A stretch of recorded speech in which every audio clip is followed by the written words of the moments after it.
life I choose to vibrate higher. I'm lifted like a moon in a cold, bald sky, watching abandoned thoughts run through the open wide, not judging the trauma that occupies the mind. Let the sound be my portal. I let it be light I see by. I let it be where I am humble, only to pour out the divine. My cup forever runneth over, for I do grow with my blessings. See, I always knowing I'm one with the soul of my supply. My name is Jennifer Johns. I am a singer, I'm a songwriter, I'm a producer, I'm a playwright, and I am the very proud niece of Andre Bell, the one and only. I know him affectionately as Uncle Buddy. He was my king of fun, my Mr. Miyagi of freedom. He made his transition to the other side of the veil just last week. So today, this talk is for him. Let me tell you a little bit about my Uncle Buddy, my king of fun, my Mr. Miyagi of freedom. He had the biggest smile in all of the world. Seriously, he could fix any problem just with his face. He had the best freckles and the big gap tooth smile, and his laugh just shook any pain right out of your body.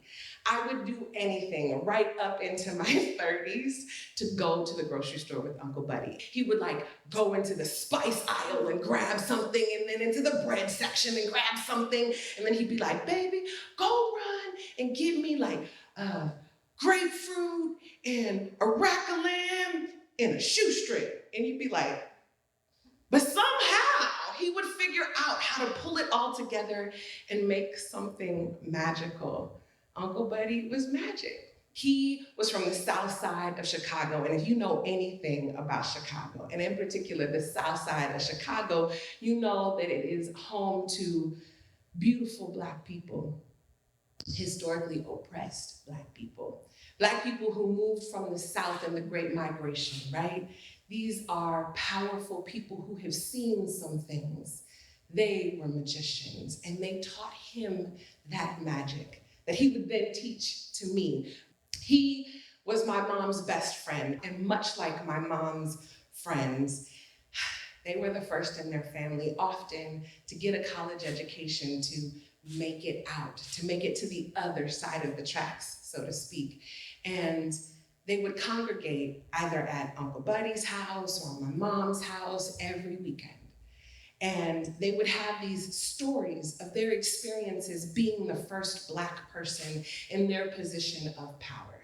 So my Uncle Buddy was the Dean of Financial Aid at Mills College when I was a kid. Then he went on to be the Dean of Financial Aid at Cal Berkeley, and then at Antioch College, and so on. And my mother's friends were those people in their family. They were the first, the Black people that were often the only person of color in the room. So Friday nights, when they got together, man, it was magic. They came together to share their stories, and I just loved being a fly on the wall. Surely earlier in the day, I had taken the trip with Uncle Buddy to go and get all of the supplies, and I knew it was a magical experience, but I didn't understand that he was performing an actual ritual. And it was so deep to me as an adult to look back in this time at this ritual he was teaching me. He was teaching me the alchemy of fun, the power of using this renewable resource of fun to transmute trauma into joy. My Mr. Miyagi of freedom at every turn was teaching me the elements of how to perform this ritual. So on Friday evenings, they would get together and they would share their stories, and the ritual came with a few specific elements. There was always libations, like a really good bottle of wine, right? And there was always really, really good food, because Uncle Buddy could cook his tail off. And there was always really good music. But most importantly, there was this deep faith and surrender. To me, faith is about knowing something greater is possible. And then there was music, and let me tell you something, they would dance. And they would dance, and they would dance, and they would dance, and they would... Oh God, and I can hear their laughter. Like, I'm 6 years old, I'm laying on the ground just listening to these wizards, unbeknownst to me, moving this energy in the space. And they would talk about their day's experiences, how they had encountered someone's implicit or explicit biases in the sex form, and they moved this and grace.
In this alchemy of fun, it was as if the music and this surrender was like the spoon that stirred the cauldron, and then just like that, poof, they were free. They were neither their job or their race or their gender, they were just moving, and they were light, and they were open, and they would rejoice, and they would laugh. In the midnight hour, when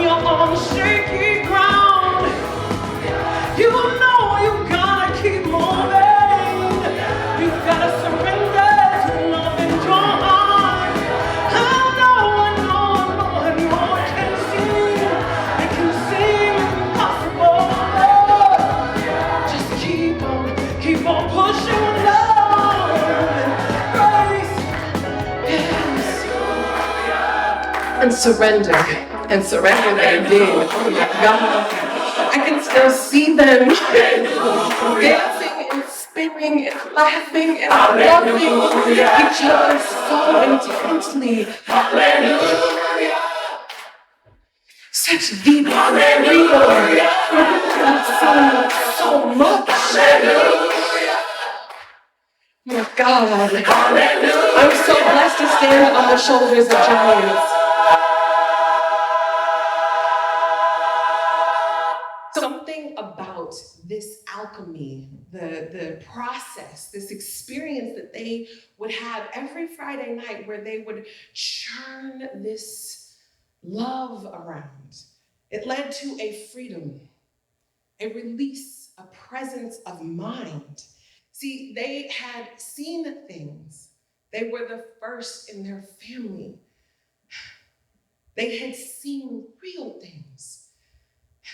Their families were from the South. They told stories of lynchings and of police violence. They knew what it meant to be profiled.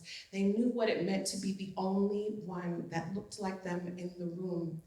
And so when they used this alchemic process of fun, they could hear what was theirs to do. And so the phone would start ringing and my mom would be like, yo, we gotta make sure that this kid doesn't drop out of school. We've got to figure out how we're going to make sure that this person's tuition is paid. They would find ways to create new programs so that more students of color could come to these prestigious universities around the country. I stand on the shoulders of giants, but so did they.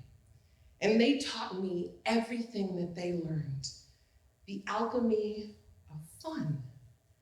And I would watch them as they would apply the same alchemy to groups outside of our family. So when making change, sometimes we encounter people who don't look or feel like us. It was faith, the knowingness that something else is possible, a surrender to the process, and then libations, food, music, and each other. And I would see their world change. I would see the bridges that they would build for the next generation to walk across. And most importantly, I would see the pride and the joy. I give deep gratitude for my Uncle Buddy, who taught me the alchemy inside of me to liberate myself, to transmute my own trauma into joy. So Uncle Buddy, this one's for you. I choose fun now. I'm bold in my dedication to fun, for fun is the gateway to freedom. I unabashedly pursue my own happiness with passion and purpose. I know that the whole world is waiting on me to be fun, have fun, and share fun, and I will not let us down. I live, love, and laugh all the time without ceasing. From my fun, it's the light. It makes the world brighter. It is contagious and inspires us all, gives life to us all. So I search for and through my fun relentlessly so that I may better understand myself and unwrap my sacred and divine purpose on this planet. In this time of killjoys and curmudgeons, it is imperative that we are boundless. So I make great love and inspiring music, incredible food. I choose to dance till I break and laugh till I cry. For fun is the elixir. It is the cure. It is the panacea. It is my spiritual practice.